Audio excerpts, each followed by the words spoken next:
Hey everyone, welcome to a quick overview of the upcoming The Beast of the Manchaland Gregor ID that releases this Thursday in Limbus Company.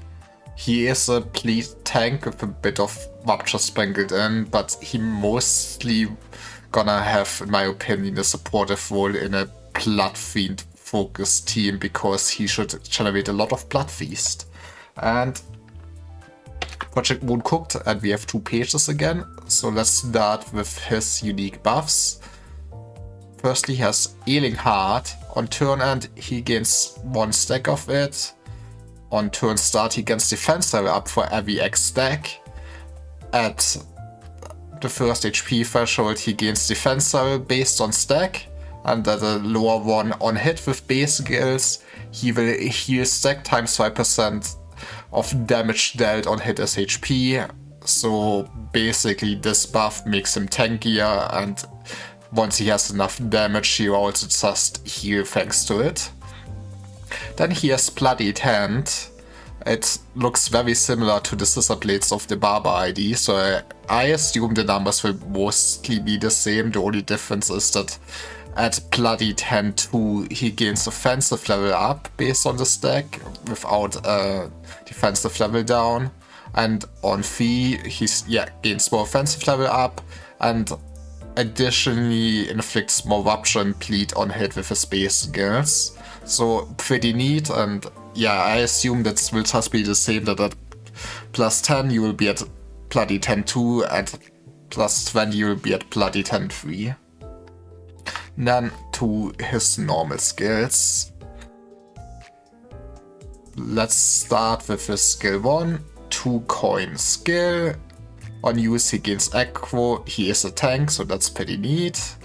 He gains coin power for every X bleed on the target, and he gains bleed on himself. At X plus percent HP he gains additional bleed, so if he's healthy, more bleed on him, so more self damage on him to build up Blood Feast faster. First coin on hit he inflicts bleed potency on the enemy. Second coin on hit inflicts Rupture potency on the enemy, and he gains Bloodied Hand. That is his damage buff. Skill 2, also 2 coin skill, same as the first skill. He gains aggro, coin power for bleed on the target, and self-bleed. Now at X plus Ailing Heart he consumes up to Y Blood Feast, then gain Bloodied Hand for every set Blood Feast consumed. So once you have built up the defensive buff, you can consume Blood Feast for the offensive buff. At less than X Ailing Heart he gains more bleed and just Bloodied Hand instead. First coin hit, he inflicts bleed count. Second coin on hit, more Rupture potency and more Bloodied Hands on himself. Now, skill 3.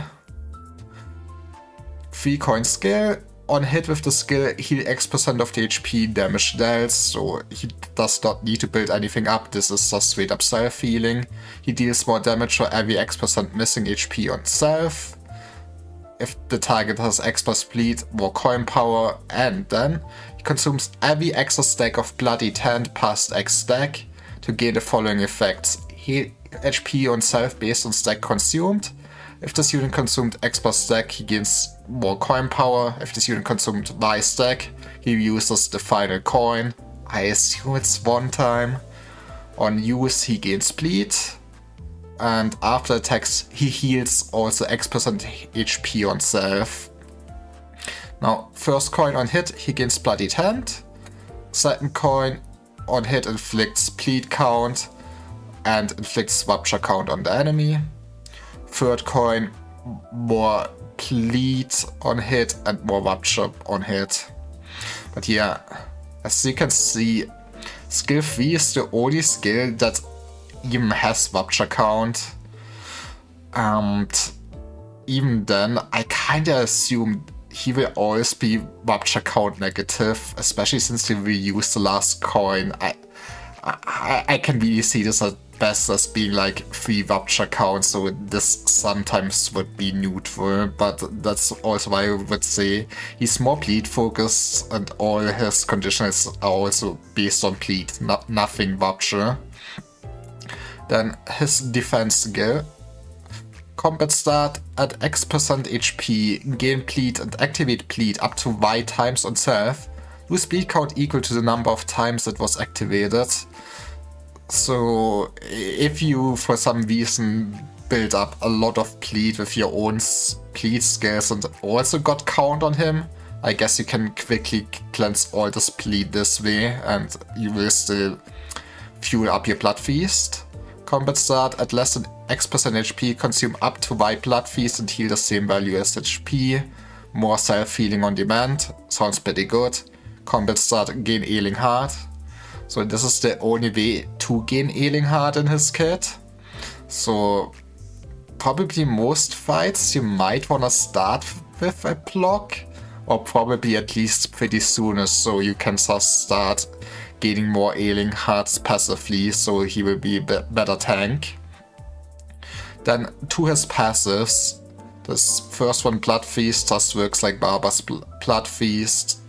So yeah, every bleed damage in this encounter will fuel Blood Feast, more or less.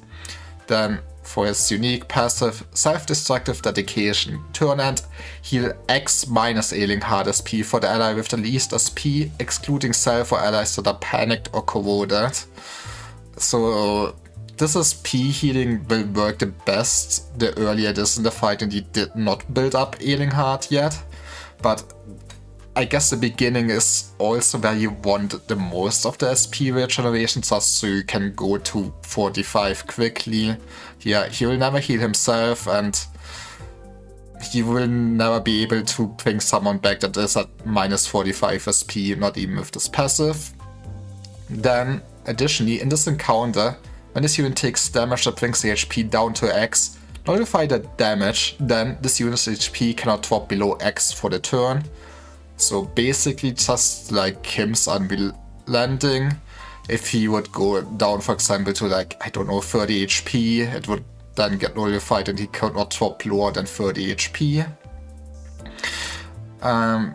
This one doesn't say that it is only once, I kinda assume it, otherwise main loop is probably you drop really low for your HP to deal more damage with your stuff, and if you add this threshold, this already triggered once, you could probably just pop your block to heal up quickly again and consume the Blood Feast. So next turn you could proc this again or something like that. He should still be very hard to kill, I assume, with all the self-healing he has, even if he inflicts a lot of damage to himself with all his self-bleed. Then lastly, his support passive. One ally with lowest HP percentage heals X HP on hit. And if the target hit by said ally had bleed, heal X additional HP. Could be a solid passive if he's on the bench for a bleed team to just have more healing. But I really see that this ID like that if you want to run all the new Blood Fiends ID, and I assume you're at least gonna get a Sancho Blood Fiend ID and with some luck another Dulcinea ID, so we would have 3 to 4 Blood Fiends that all want to consume Blood Feast. He's the man you bring to quickly generate Blood Feast for fights where you fight enemies that don't use bleed themselves, and otherwise you would kinda be lacking on building it up if only you are the one that applies it. And yeah, that's more or less this ID in a nutshell. Thanks for watching. Bye bye.